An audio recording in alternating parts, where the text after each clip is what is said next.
அஸ்ஸலாமு அலைக்கும் வரஹ்மத்துல்லாஹி வபரகாத்துஹு. வரலாற்றில் ஓரேடு. ஒருமுறை நாயகம் ஸல்லல்லாஹு அலைஹி வஸல்லம் அவர்களை காண ஒரு மனிதர் வந்தார். அந்த மனிதர் நபி ஸல்லல்லாஹு அலைஹி வஸல்லம் அவர்களை பார்த்து, யா ரசூலல்லாஹ், மறுமை நாள் எப்பொழுது வரும் என வினவினார்.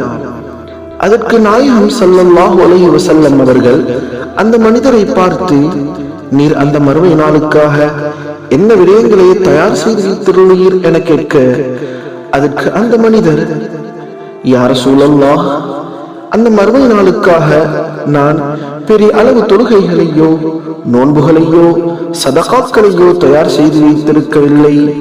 மாறாக நானும் அல்லாஹு தஆலாவையும் அவனது தூதராகிய உங்களையும் அளவில்லா அன்பு வைத்திருக்கிறேன் என நேசத்துடனும் பாசத்துடனும் பதில் கூறினார்கள். அதற்கு நாயகம் ஸல்லல்லாஹு அலைஹி வஸல்லம் அவர்கள் சொன்ன பதில் என்ன தெரியுமா?